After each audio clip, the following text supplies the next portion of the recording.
بسم اللہ الرحمن الرحیم والصلاة علی من اختص بالخلق العظیم۔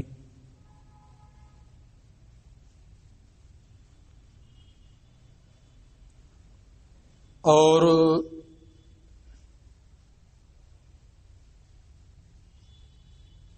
صلاۃ ہو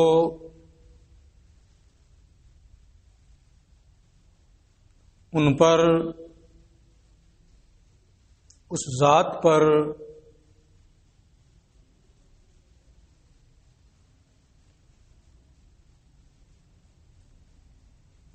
جو خلق عظیم سے مختص ہے۔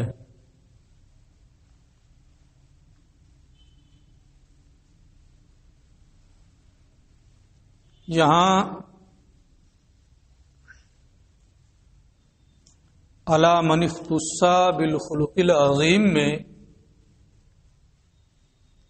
با کا دخول مختص پر ہوا ہے، اور مختص بھی رسول کریم صلی اللہ تعالی علیہ وسلم کی ذات ہے۔ یعنی خلق عظیم کا وصف یہ رسول کریم صلی اللہ تعالی علیہ وسلم کے ساتھ خاص ہے۔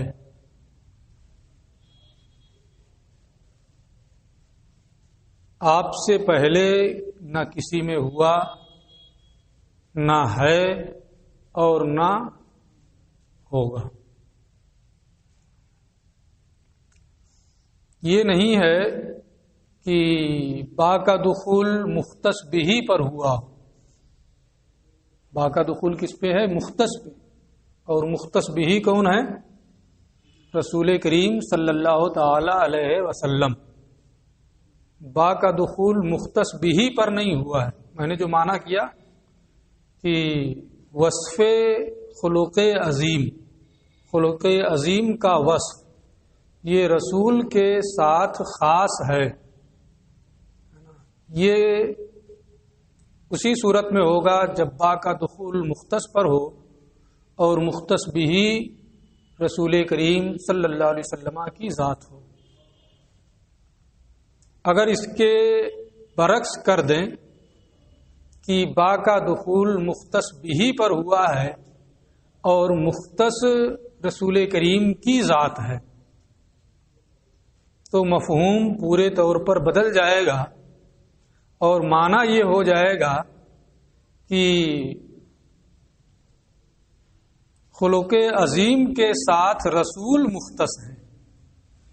یعنی صرف یہی ایک وصف ان کے اندر ہے، باقی اوصاف نہیں، ہے نا؟ یہ معنی غلط ہو جائے گا۔ اسی لیے میں یہ کہہ رہا ہوں کہ یہاں با کا دخول جو ہوا ہے وہ مختص پر ہوا ہے، اور مختص بھی رسول کریم کی ذات ہے۔ یعنی خلق عظیم کا وصف یہ رسول کے ساتھ خاص ہے۔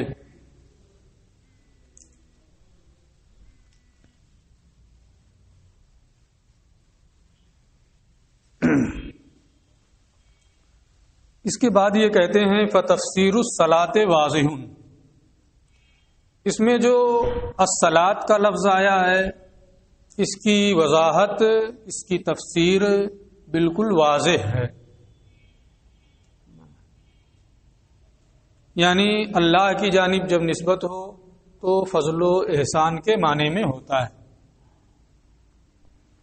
وَقَوْلُهُ عَلَى مَنِ اخْتُصَّ، اور متن میں جو انہوں نے کہا ہے عَلَى مَنِ اخْتُصَّ بالخلق العظیم، کنایۃ عن محمد صلی اللہ تعالی علیہ وسلم، اس سے بطور کنایا نبی کریم صلی اللہ تعالی علیہ وسلم مراد ہیں۔ اب یہاں یہ ہے کہ یہ مقام مدح ہے، یہ مقام مدح ہے۔ مقام مدح میں کنایا ذکر کرنا جو مدح میں مخل ہوتا ہے یہ مناسب نہیں ہے، بلکہ بہتر یہ تھا ہونا انسب یہ ہے کہ اس طرح یہ کہتے جیسے اور لوگ کہتے ہیں والصلاۃ علی محمد، نام لے کر کے، ہے نا۔ مقام مدح ہے تو کنایا نہیں کرنا چاہیے، صاف صاف ذکر کرنا چاہیے، کیونکہ کنایا میں پوشیدگی کا معنی ہوتا ہے، اور وہ مدح میں جب اس میں پوشیدگی ہے تو مقام مدح میں صراحت کے مقابلے میں وہ کمزور ہوگا۔ اس لیے جب مدح کا مقام ہے تو وہاں صراحت کے ساتھ ذکر کرنا چاہیے، کنایا جس میں پوشیدگی کا معنی ہوتا ہے اس طرح سے نہیں ذکر کرنا چاہیے۔ یہ یہاں شبہ ہو سکتا ہے۔ اس شبہ کے جواب کے طور پر انہوں نے یہ کہا کہ اگرچہ یہاں کنایا ہے، اگرچہ بطور کنایا ذکر کیا ہے اور علی من اختص بالخلق العظیم سے نبی کی ذات ستودہ صفات مراد ہے، لیکن یہ کنایا صراحت ہی کے درجے میں ہے، یہ کنایا صراحت کے درجے میں ہے، اس لیے یہ مدح میں مخل نہیں ہے۔ کیسے یہ کنایا صراحت کے درجے میں ہے؟ آگے یہ اسی کو کہہ رہے ہیں کہ تنبیہن علی ان کونہ مختصا بالخلق العظیم مما تقرر فی الاذہان حتی لا ينتقل الذہن من هذا الوصف الى غیرہ علیہ السلام۔ یہ جواب ہے اسی شبہے کا کہ مقام مدح میں صراحت سے ذکر کرنا چاہیے نہ کہ کنایا۔ تو یہ کہتے ہیں کہ یہ کنایا بھی صراحت ہی کے درجے میں ہے۔ کیسے؟ کہ یہاں اس طرح ذکر کرنا یہ تنبیہ کے لیے ہے، کس بات پر؟ الا ان کونہ مختصا بالخلق العظیم، کی خلق عظیم کے وصف کا رسول کے ساتھ خاص ہونا، خلق عظیم کے وصف کا رسول کے ساتھ خاص ہونا، مما یہ ان چیزوں میں سے ہے تقرر فی الاذہان جو تمام لوگوں کے ذہن میں ثابت ہے۔ سب لوگ جانتے ہیں کہ خلق عظیم کے وصف کے ساتھ رسول کی ذات ہی موصوف ہے، وہی متصف ہے۔ یہاں تک کہ حتیٰ یہاں تک کہ اس وصف سے آپ کے علاوہ کی طرف ذہن ہی نہیں جاتا ہے۔ تو جب خلق عظیم کا وصف ایسا ہے کہ جب جب اسے بولیں تو تبادر ذہنی، ذہن کا تبادر رسول ہی کی طرف ہو، تو یہ تو علم ہی کی طرح سے ہو گیا۔ صراحت کے ساتھ ذکر کریں یا اسے ذکر کریں دونوں برابر ہیں۔ اس لیے یہاں انہوں نے اگرچہ کنایا کے طور پہ کہا ہے علی من اختص بالخلق العظیم، لیکن یہ صراحت ہی ہے، کیونکہ جب بھی خلق عظیم بولا جاتا ہے تو ذہن نبی کریم صلی اللہ تعالی علیہ وسلم ہی کی طرف جاتا ہے۔ اس لیے یہ مدح میں مخل نہیں ہوگا۔ بات سمجھ میں آ گئی؟ یہ تو یہاں بات پوری ہو گئی۔ اس کے بعد یہ کہتے ہیں کہ خلق کہتے کسے ہیں؟ خلق عظیم یہ خلق ہے کیا؟ اس کی تعریف کرتے ہوئے یہ کہتے ہیں ہوا ملائکۃ یصدر عنہا الافعال بسہولہ، ایسی مہارت جس سے کام آسانی سے ہو جائے، ایسی مہارت جس سے کام آسانی سے ہو جائے۔ آپ اس کا بارہا مشاہدہ کرتے ہیں، دیکھتے ہیں کہ ایک آدمی کوئی کام کر رہا ہے تو بتکلف کرتا ہے، ہے نا. اپنی جماعتی میں دیکھ لیں، ایک آدمی عبارت پڑھتا ہے تو بتکلف پڑھتا ہے، دوسرا ایسا ہوتا ہے کہ اسے کوئی تکلف نہیں. تو جب آدمی کے اندر ملکہ پیدا ہو جائے، مہارت ہو جائے ایسی کہ بس پڑھنا شروع کیا، کوئی غلطی کا امکان نہیں، آسانی سے پڑھتے چلا جا رہا ہے، کام آسانی سے ہو رہا ہو، اتنی مہارت ہو جائے تو اس کو ملکہ کہتے ہیں. اور اگر تکلف ہے تو وہ ملکہ نہیں ہے. تو خلق جو ہے یہ مہارت تامہ کو کہتے ہیں کہ جس کے ذریعے سے کام افعال آسانی سے ہو جائیں. اور اگر ملکہ نہیں ہے، جیسے کسی کے چہرے پہ زردی آئی شرمندگی کی بنیاد پر، پھر وہ زائل ہو گئی، تو اس کو خلق نہیں کہتے ہیں بلکہ حالت کہتے ہیں، حال ہی بولتے ہیں. ایک چیز آئی گئی. والخلق، اور خلق ہوا ملکۃ، وہ ایسا ملکہ ہے، ایسی مہارت ہے جس سے کام افعال بآسانی ہو جائیں، تکلف وغیرہ نہ کرنا پڑے. والخلق العظیم، یہ تعریف کر دی خلق کی کہ خلق کہتے کس کو ہیں. اب آقا کریم صلی اللہ علیہ وسلم کے بارے میں خطبے میں کہا ہے کہ خلق عظیم کا وصف رسول کے ساتھ خاص ہے نا، باقی دخول مختص پر ہوا ہے، ان کے ساتھ خاص ہے. تو اب وہ آگے یہ ذکر کر رہے ہیں کہ رسول کا خلق عظیم تھا کیا. رسول کا خلق عظیم کیا تھا، اسی کو یہ آگے ذکر کر رہے ہیں، اور اس میں 3 قول ذکر کریں گے. نمبر 1، والخلق العظیم لہو، آقا کریم صلی اللہ تعالی علیہ وسلم کا خلق عظیم کیا تھا. نمبر 1، علامہ قالت عائشہ والقرآن، جیسا کہ حضرت عائشہ صدیقہ رضی اللہ تعالی عنہا نے فرمایا ہے کہ آپ کا خلق عظیم قرآن ہے. آپ کا خلق عظیم کیا ہے؟ قرآن ہے. تو آپ سے پوچھا گیا تھا آپ کے خلق عظیم کے بارے میں، تو آپ نے یہ جواب دیا هو القرآن. یہ آپ کا خلق عظیم کیا ہے؟ قرآن ہے.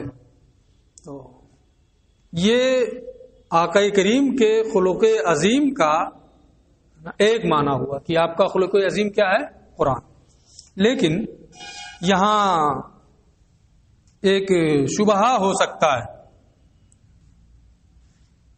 وہ یہ ہے کہ اسی کا انہوں نے آگے جواب دیا ہے کہ یعنی ان العمل بالقرآن کانا جبلۃ لہ من غیر تکلف،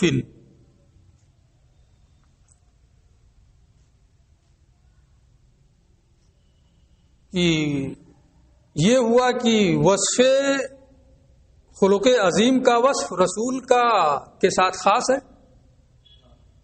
اور پھر حضرت عائشہ نے مسلم کی حدیث میں یہ فرمایا کہ آپ کا خلق عظیم قرآن ہے. تو قرآن یہ کس کے ساتھ مختص ہوا؟ رسول کے ساتھ مختص ہوا. خلق عظیم کا وصف رسول کے ساتھ خاص ہے، اور آپ کا خلق عظیم قرآن ہے، تو قرآن یہ رسول کے ساتھ مختص ہوا. ہوگا کہ نہیں ہوگا؟ خلق عظیم مختص ہے اور خلق عظیم سے قرآن مراد ہے، تو قرآن یہ کس کے ساتھ مختص ہوگا؟ حضور کے ساتھ مختص ہو گیا. حالانکہ قرآن یہ اللہ کے ساتھ مختص ہے، رسول کے ساتھ مختص نہیں ہے. کس کے ساتھ مختص ہے؟ اللہ کے ساتھ مختص ہے، رسول کے ساتھ مختص نہیں. پھر حضرت عائشہ نے یہ کیسے کہا کہ آپ کا خلق عظیم جو ہے وہ قرآن ہے؟ اسی کا یہ جواب دے رہے ہیں کہ یہاں جو یہ کہا ہے کہ آپ کا خلق عظیم قرآن ہے، یعنی قرآن پر عمل کرنا آپ کا خلق عظیم ہے۔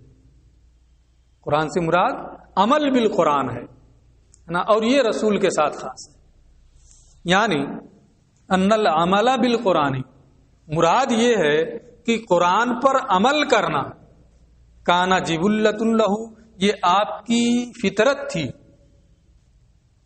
من غیر تکلف، بغیر کسی تکلف کے، یعنی قرآن پر عمل کرنا آپ کے لیے انتہائی آسان تھا، یہ راسخ ملکہ تھا، مہارت تامہ تھی، آسانی کے ساتھ اس پر آپ عمل کرتے تھے، جو کرتے تھے وہ قرآن کے مطابق ہی کرتے تھے۔ تو اگرچہ حدیث میں هو القرآن ہے، لیکن اس هو القرآن سے مراد کیا ہے؟ عمل بالقرآن، لہذا اب وہ اعتراض نہیں ہوگا جو اس سے پہلے میں بتا چکا ہوں کہ اس سے تو یہ لازم آتا ہے کہ قرآن رسول کے ساتھ مختص ہو جائے۔ ایک معنی خلق عظیم کا یہ ہو گیا۔ اس کے بعد پھر یہ کہتے ہیں وقیل، ایک قول یہ ہے کہ آقا کریم صلی اللہ تعالی علیہ وسلم کا خلق عظیم هو الجود بالکونین والتوجہ الی خالقہما، وہ دنیا آخرت میں سخاوت کرنا اور ان دونوں کے خالق کی طرف پورے طور پر متوجہ ہونا ہے۔ اور آقا کریم صلی اللہ علیہ وسلم اللہ کی جانب پورے طور پر متوجہ ہے نا رہنے والے، اور دنیا و آخرت میں سخاوت فرمانے والے، دنیا میں علم کے ذریعے سے، دین کے ذریعے سے، مال کے ذریعے سے آپ کی سخاوت مشہور و معروف ہے، آخرت میں شفاعت کے ذریعے سے، آب کوثر کے ذریعے سے آقا کریم صلی اللہ علیہ وسلم کی سخاوت زباں زدے عام و خاص ہے، ہر کوئی جانتا ہے۔ تو کونین میں، دونوں جہان میں سخاوت کرنا اور ان دونوں کے خالق کی جانب متوجہ ہونا، یہ آقا کریم صلی اللہ علیہ وسلم کا خلق عظیم ہے۔ دو معنی ہو گیا آقا کریم صلی اللہ علیہ وسلم کے خلق عظیم کا۔ تیسرا معنی وقیل، ایک قول یہ ہے کہ آپ کا خلق عظیم ہوا ما اشار الیہ علیہ السلام، وہ ہے جس کی جانب خود آپ صلی اللہ علیہ وسلم نے اشارہ فرمایا ہے اپنے اس فرمان میں، سل من قطعک واعف عمن ظلمک واحسن الی من اساء الیک، جو رشتہ کاٹے اس سے رشتہ جوڑو، جو ظلم کرے اسے معاف کر دو، جو تمہارے ساتھ برا کرے اس کے ساتھ اچھا کرو۔ آپ صلی اللہ علیہ وسلم کا خلق عظیم یہ تھا کہ رشتہ کاٹنے والے کے ساتھ رشتہ جوڑتے تھے، ظلم کرنے والے کو معاف کر دیتے تھے، بلکہ برائی کرنے والے کے ساتھ بھلائی فرماتے تھے۔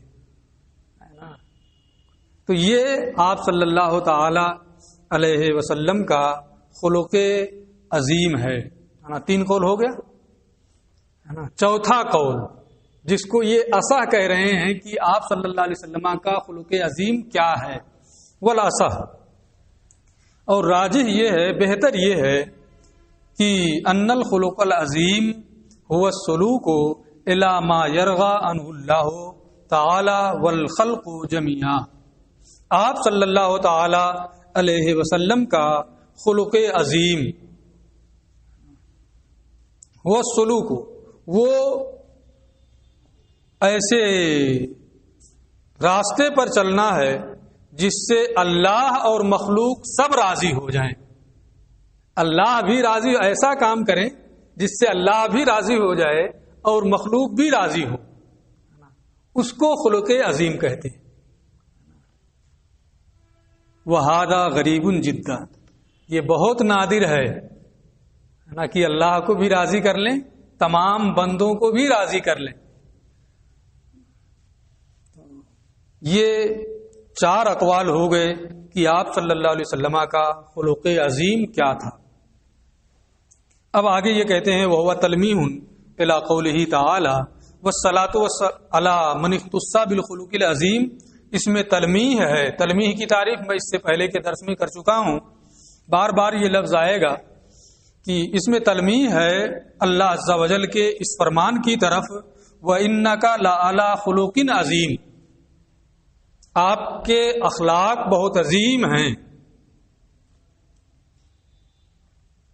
اب یہاں ایک شبہ ہوتا ہے، اس شبہے کو یہ ذکر کر رہے ہیں کہ آپ نے یہ کہا کہ وَالصَّلَاةُ عَلَىٰ مَنِ اخْتَصَّ، اس میں إِنَّكَ لَعَلَىٰ خُلُقٍ عَظِيمٍ سے تلمیح ہے۔ تو اب آپ نے جو عبارت استعمال کی ہے اس میں کیا ہے کہ خلق عظیم کا وصف رسول کے ساتھ خاص ہے۔ کیا اس آیت کریمہ میں بھی یہ چیز ہے کہ خلق عظیم کا وصف یہ رسول کے ساتھ خاص ہے؟ یہ تو اختصاص پر آیت کریمہ دلالت نہیں کر رہی۔ آیت کریمہ اختصاص پر دلالت نہیں کر رہی ہے، اور جب اختصاص پر دلالت نہیں کر رہی ہے تو اس آیت سے تلمیح کیسے؟ کیوں اختصاص پر دلالت نہیں کر رہی ہے نا، اس کو ابھی ہم بتا دیتے ہیں اختصار کے ساتھ، پہلے آپ ان کا شبہ دیکھ لیں۔ وہ ہوا، اور وہ یہ ہے وہ ہوا وَإِلَّمْ يَدُلَّ عَلَى الْاخْتِصَاصِ، یہ ارشاد الہی اگرچہ اختصاص پر دلالت نہیں کر رہا ہے۔ کیوں اختصاص پر دلالت نہیں کر رہا ہے؟ کیونکہ تخصیص بالوصف نفی ما عدا پر دلالت نہیں کرتا۔ تخصیص بالوصف یہ نفی ما عدا پر دلالت نہیں کرتا ہے۔ کسی کو کہیں جہاں جو ذکر چل رہا ہے وہاں نصوص میں اگر تخصیص آ جائے، کوئی کسی کے خاص نام سے اس کو ذکر کیا گیا ہو یا وصف سے اس کو ذکر کیا گیا ہو، تو وہ ماسوا کے کی نفی پر دلالت نہیں کرتا ہے۔ تو یہاں انکا لعلی خلق عظیم فرمایا گیا، آقا کریم صلی اللہ تعالی علیہ وسلم کے ساتھ اس نص میں تخصیص ہے نا، تخصیص ہے نص میں، لیکن یہ نص میں تخصیص ما سوا کی نفی پر دلالت نہیں کرتا۔ یہ وجوہ فاسدہ کے بیان میں پھر آئے گا کہ تخصیص فی النصوص نفی ما عدا پر دلالت نہیں کرتا ہے، اور جب نفی ما عدا پر تخصیص فی النصوص کی دلالت نہیں ہوتی ہے تو اختصاص کا معنی بھی نہیں ہوگا، کیونکہ جب دوسرے تمام لوگوں کی نفی ہو جائے اسی کے ساتھ خاص رہے تو اختصاص کا معنی ہوگا، اور جب دوسرے تمام لوگوں کی نفی نہیں ہو رہی ہے، تخصیص فی النصوص نفی ما عدا پر دلالت ہی نہیں کرتا ہے، تو یہاں اختصاص کا معنی کیسے ہوگا؟ اسی کو انہوں نے کہا ہے کہ وَإِلَّمْ يَدُلَّ عَلَى الْاخْتِصَاصِ، یہ اگرچہ اختصاص پر دلالت نہیں کرتا ہے، لیکن لما کان فی محل المدح اختص بہ، لیکن محل مدح میں ہونے کی وجہ سے یہ رسول کریم صلی اللہ علیہ وسلم کے ساتھ خاص ہے، تمام لوگوں کی نفی ہو جا رہی ہے۔ یعنی جب اس کو، یہ کون سا مقام ہے؟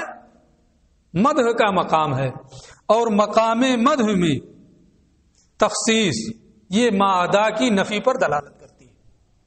مطلق تخصیص فی النصوص یہ ما سوا کی نفی پر دلالت نہیں کرتی، لیکن مقام مدح میں تخصیص یہ ما عدا کی نفی پر دلالت کرتی ہے، لہذا یہاں اختصاص کا معنی پایا جاتا ہے، کیونکہ یہ مقام مدح ہے۔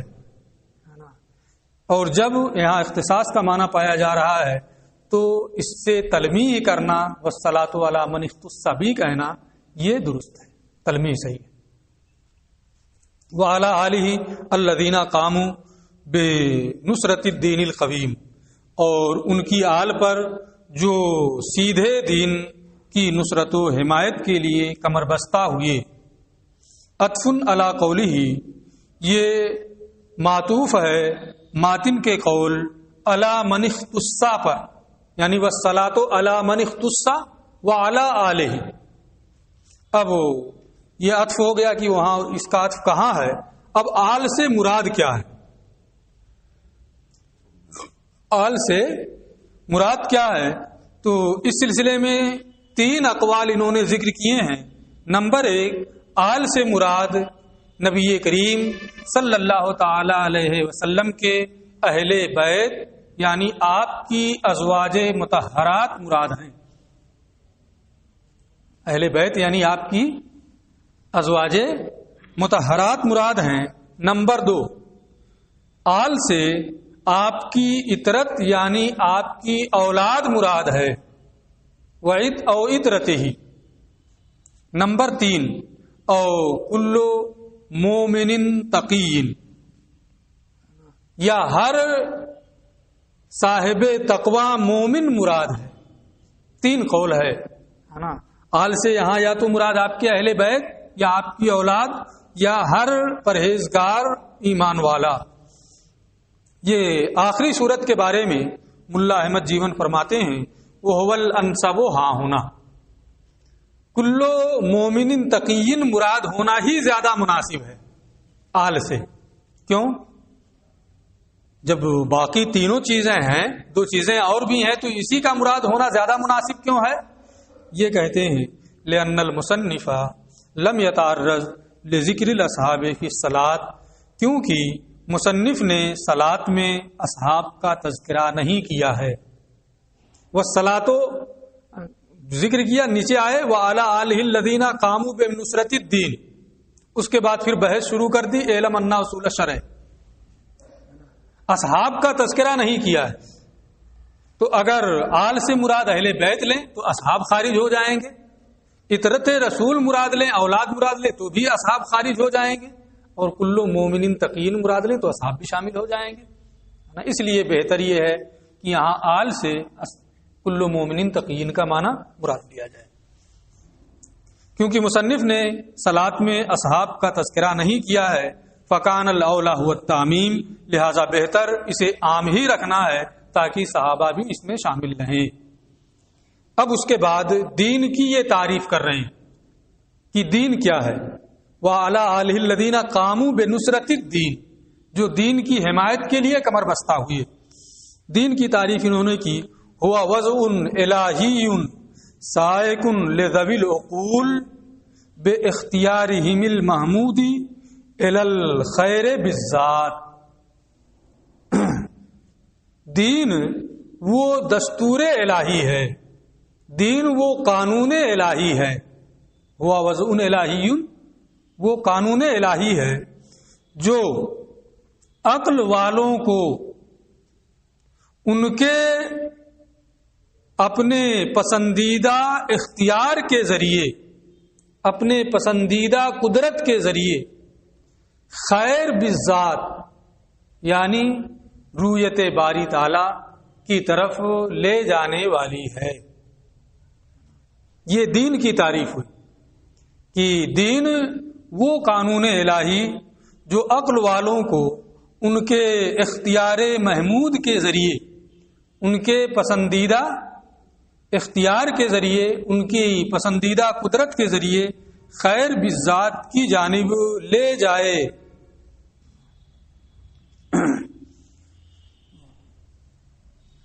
اب اس پہ کچھ اعتراض و جوابات بھی ہیں لیکن ان کی یہاں کوئی خاص ضرورت نہیں ہے. آگے یہ کہتے ہیں کہ جو دین کی انہوں نے تعریف کی کہ ہوا وضع الہی الی آخرہ یشمل العقائد والاعمال، یہ عقائد کو بھی شامل ہے اور اعمال کو بھی شامل ہے. اور اس تعریف کے مطابق دین کا اطلاق نبی کریم کے دین پر بھی ہوگا، حضرت موسیٰ کے دین پہ بھی ہوگا، حضرت عیسیٰ کے دین پہ بھی ہوگا، تمام انبیاء کے دین پہ ہوگا، ہے نا. وَيُطْلَقُ عَلَى كُلِّ دِينٍ، دین کی یہ تعریف، دین کی اس تعریف کا اطلاق ہر دین پر ہوگا، چاہے وہ نبی کے آقا کریم کا دین ہو یا کسی اور نبی کا دین ہو. اور اسلام کسے کہتے ہیں؟ والاسلام هو الدین المخصوص لمحمد صلی اللہ تعالی علیہ وسلم، اور اسلام وہ دین ہے جو نبی کریم صلی اللہ تعالی علیہ وسلم کے ساتھ خاص ہے. ٹھیک ہے. اب یہاں ایک شبہ ہوتا ہے، اسی شبہے کو یہ دور کریں گے کہ جب دین انہوں نے جو کہا ہے بنصرت الدین، دین کی حمایت کے لیے جو کمر بستہ ہوئے ان کی اون آل پر صلات ہو، تو اور دین کا لفظ نبی آخر الزماں کے دین پر بھی اس کا صدق ہوگا، دوسرے انبیاء کے دین پر بھی. اس کا مطلب کہ وہ آل رسول نبی آخر الزماں کے دین کی بھی حمایت کرنے والے اور دوسرے انبیاء کے دین کی بھی حمایت کرنے والے ہیں. حالانکہ ایسا نہیں. جب دین کا اطلاق سب پہ ہوتا ہے تو سب کے دین کی حمایت کرنے والے ہوں گے نا. آپ کی اون آل پر، حالانکہ آپ کی جو آل ہے وہ آپ کے دین کی نصرت و حمایت تو کرنے والے ہیں، اور باقی انبیاء سابقین کے دین کی نصرت و حمایت یہ تو نہیں. پھر انہوں نے جو کہا بنصرت الدین القویم، یہ کیسے صحیح ہوگا؟ اس کا یہ جواب دے رہے ہیں ولعل فی وصفہ بالقویم اشارتن الیہ، اور یقیناً دین کو قویم سے موصوف کرنا اسی کی جانب اشارہ کرنے کے لیے.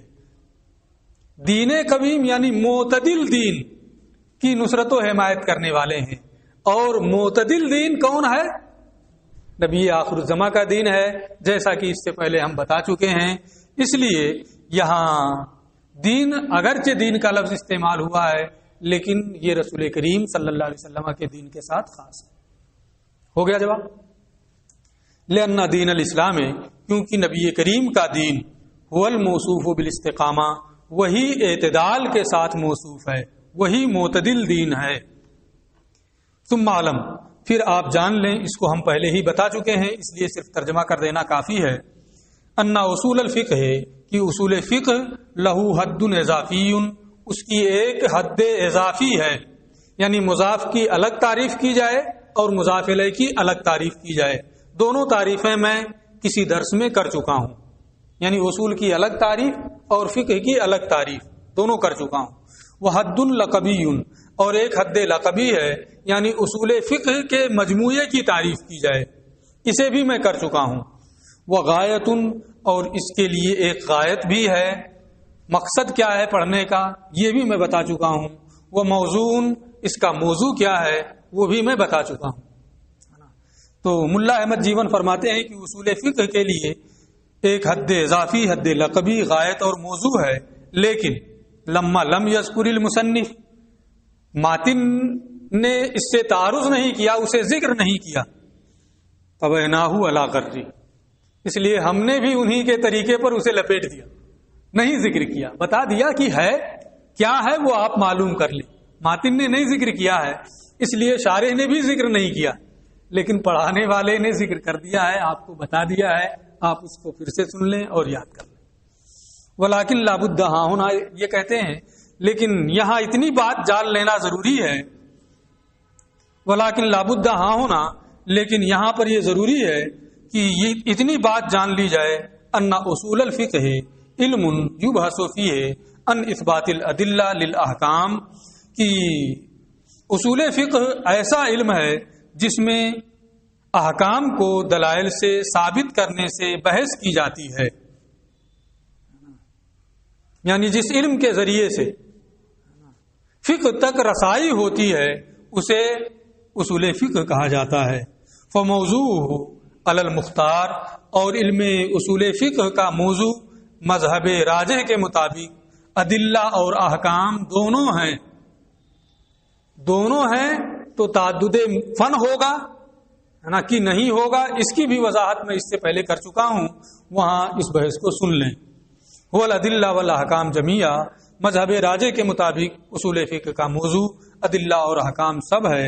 الاول ادلہ، اس حیثیت سے کہ وہ مثبت احکام ہے، اور دوسرا یعنی احکام اس حیثیت سے کہ وہ مثبت ہے، یعنی اس کو ثابت کیا جاتا ہے. پھر اس کے بعد بات بدل رہی ہے، نئی بات شروع ہو رہی ہے، اسے انشاءاللہ ہم کل پڑھیں گے. تیاری کر کے آئیں.